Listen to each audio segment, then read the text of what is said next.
this has become such a huge event. It's sort of unique in this area in that I think UA Fort Smith's about the only one that does it. I think if I'm correct, but the toy toss, November 12th. Tell us what happens that night.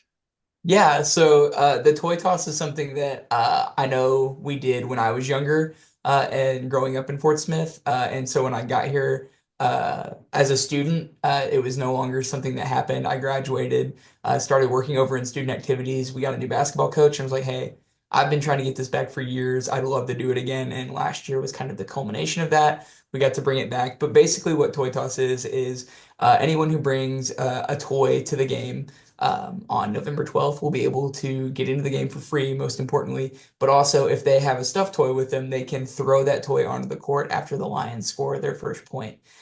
So it's just kind of a cool opportunity to engage the community. And it's kind of a weird thing to just throw a stuffed animal onto a basketball court in the middle of a game. But it's for a good cause, and there's a lot of energy in the arena for it. We love all the kids that get to come out. We love the student population that gets to come out and hang out with us for that night. And it's just a really great way to give back to the community in kind of an unorthodox way. Where once they're collected on that night, where do they go? Yeah, so we like to keep the toys local, so we will be donating them to the Salvation Army here in Fort Smith, as well as the Fort Smith Boys and Girls Club will get an amount of those toys. And then we have a food pantry on campus that also provides some other resources for students and families. So we'll keep a small portion of the toys for that pantry as well. But the goal is to kind of just give those who maybe won't get a Christmas an opportunity to kind of have some joy on those during those holiday seasons. What makes it such a unique or such a special event, do you think?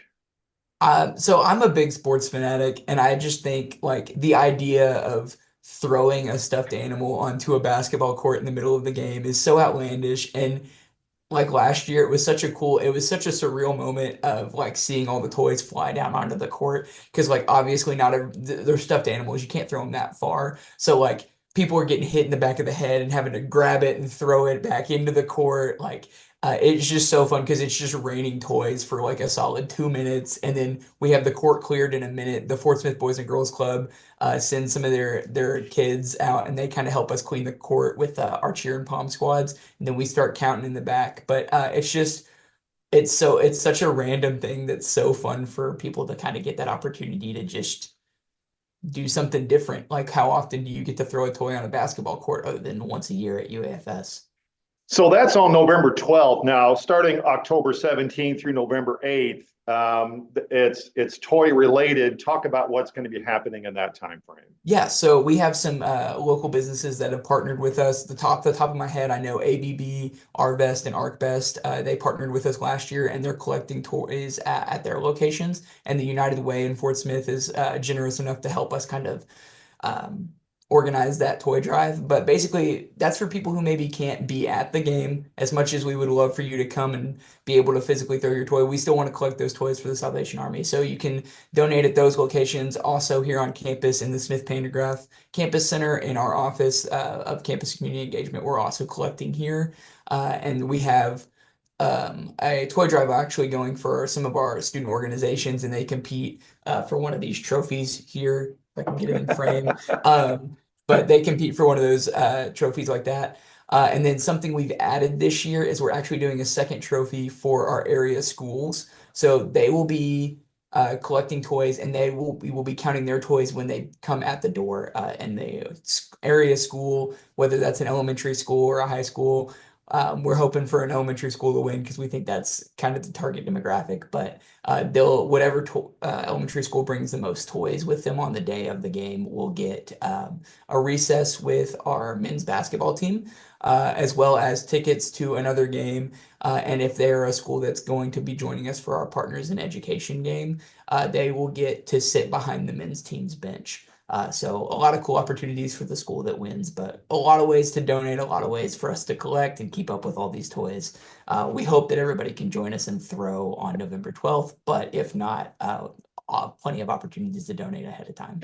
It sounds like after a brief hiatus that this toy toss is not going to go anywhere anytime soon. As long as I'm here, I don't plan on going anywhere, and I want to leave. If I ever have to go for any reason, I want to leave the next person with every ability to keep this going for as long as possible. When it went away the first time, I think there was just kind of, it felt like campus lost a little something special to it, and I think it's something that we just can't let slip through our fingers again. So we're excited to keep it alive and well over the next couple of years, and So hopefully, on the 12th, bring a toy. yes. If it's not a soft toy, you can still bring one, just can't throw it on the court, but you Yes, get so in we'll for we free. yes, we any toy is able to get you in for free. If you do bring a hard toy, we'll have volunteers at the door that'll swap that out for you for a soft toy. And that's kind of why we do the collection ahead of time is we get a bank of soft toys to switch out. And if you come and you don't have a toy and you want to pay the regular ticket price, we'll also give you a toy to throw just because you're there. So a lot of opportunities to throw some toys out on a basketball court. All right, Dylan, thank you so much. We'll be looking forward to the 12th. I appreciate it, Darren. Have a good one.